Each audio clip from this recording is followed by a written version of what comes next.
It's not the market, it's not the clients, it's you. In this video, I'm going to share the top 10 reasons why most real estate agents fail, and I'm going to share what you can do instead. You may be doing some of these things without realizing, so I encourage you to write them down and audit yourself to see where you may be falling short and losing deals. I'm Nick Malinosky, and my team has sold over $8 billion of luxury real estate. Reason number one most real estate agents fail: false expectations.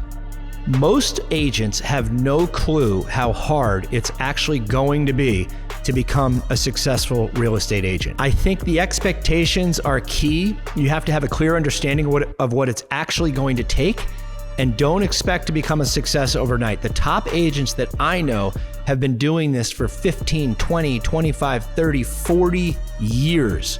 Do not have false expectations. Personally, it took me 5 years to get started in this business. I struggled and struggled and struggled, and I honestly had no idea how long it was going to take. I wanted to quit 1,000 times. Every other day, I was done with this business. I didn't want to go another day. It literally took me 5 years to start making somewhat consistent money. I am so happy I stuck in the business, but I honestly would have quit about 100 times prior. So it's very important to understand it's going to take some time and have proper expectations. Number two, not enough time in the business. Similar to number one, it's important to understand that it is going to take you some time. You are building a brand. It takes most people a long time to build a quality brand. You want to earn trust. You want to have a strong reputation. You want to know your market. This is going to take time. As I previously said on number one, the successful agents that I know have been doing it 15, 20 plus years. This is going to take time. This needs a full commitment on your end. Do not expect to come out in 1 or 2 years and start doing as well as some of the agents that you may look up to. This is going to take time. If you want to get in the business, make sure you're getting into it for the long run. Number three is not having a business plan. Many agents that I talk to and help out along the way, I ask them about their business plan. They simply don't have one. You have to have a plan, no matter what that plan is. Whether it's, I'm going to the gym, whether it's I'm meeting people at charity events, I'm going to send this amount of mailers out. You have to have a plan. You have to have a business plan like any other business.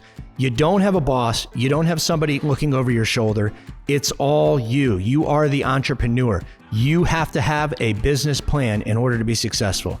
No doubt about it. Number four, which many agents fail, and this is a tough one, is poor financial planning. In most cases, unless you're working maybe for a new development or have some sort of unique situation, as a realtor, certainly as a luxury agent, you are not on a salary. You are in a commission-based business.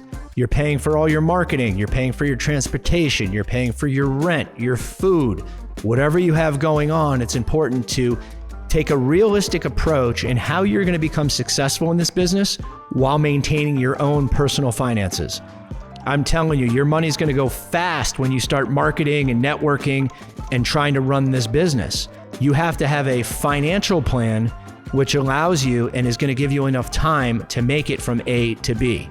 Like I said, in most cases, it's going to take 5 years to become pretty successful. So you need to make sure you have the financial ability to keep moving forward. So does that mean getting a second job? Does that mean partnering with somebody? I don't know what it means for you, but make sure you have the financial ability to remain consistent while building your business.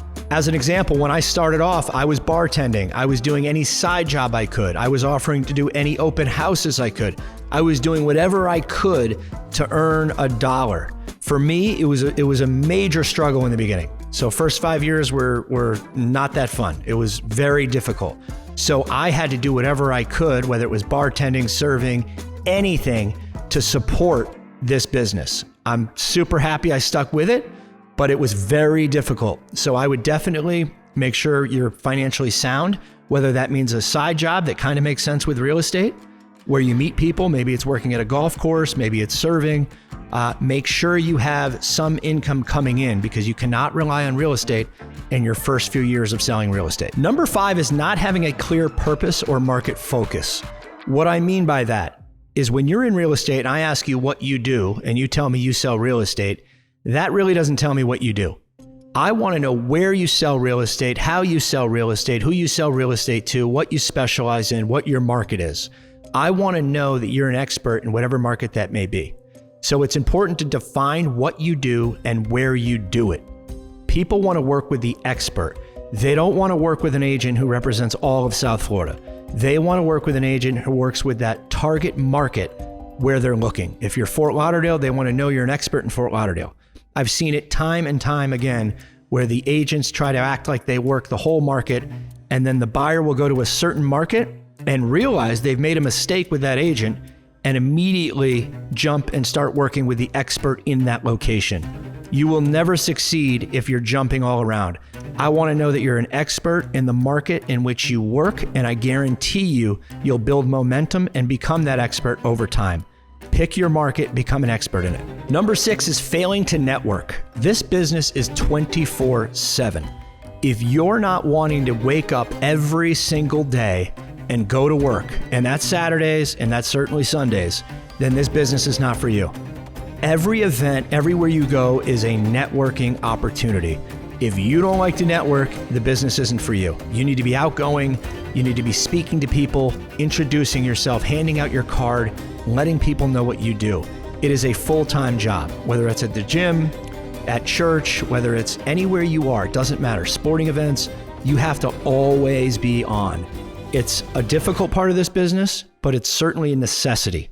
We work 7 days a week. For the last 20 years, I've worked 7 days a week. Every vacation I've been on, I'm working.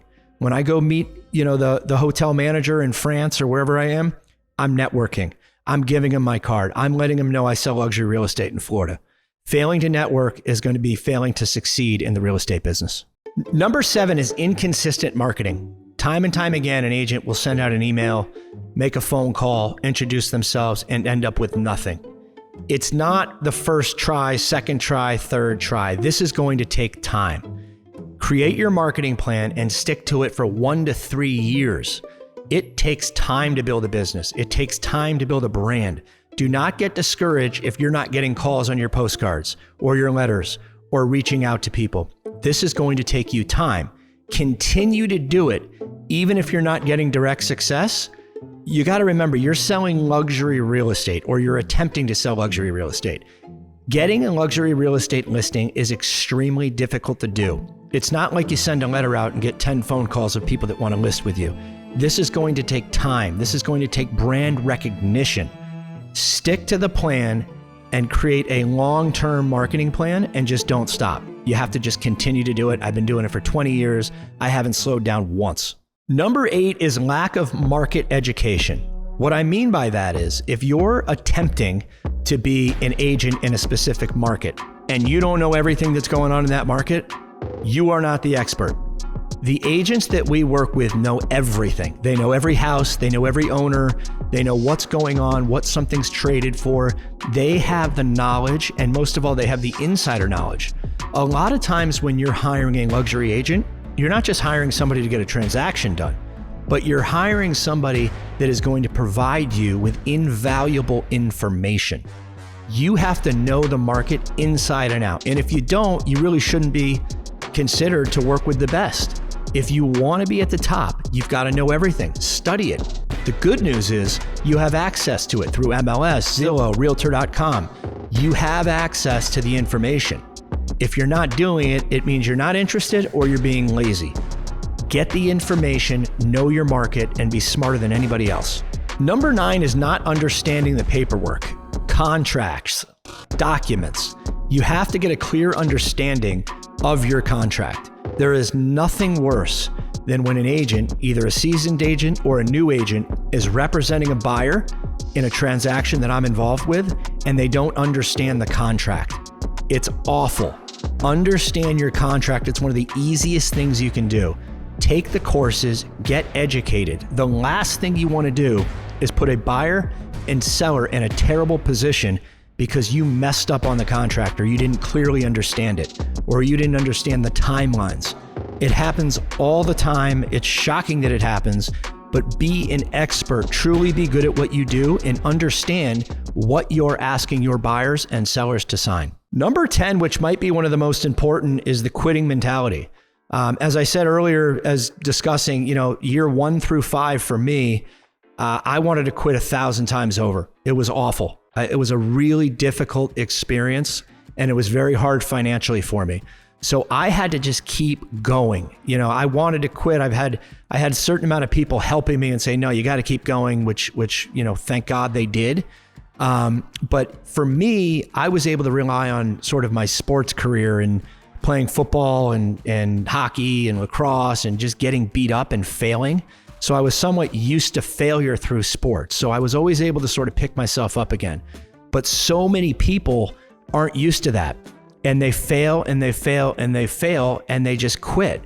Well, I can't urge you enough. Stick with it. If you're watching this and you're struggling a little bit or you're not where you want to be, keep going. You have to stick with it. And I promise you, no other path is going to be easier. My friends are hedge fund advisors, financial advisors, attorneys, doctors. Everyone has had these very difficult setbacks.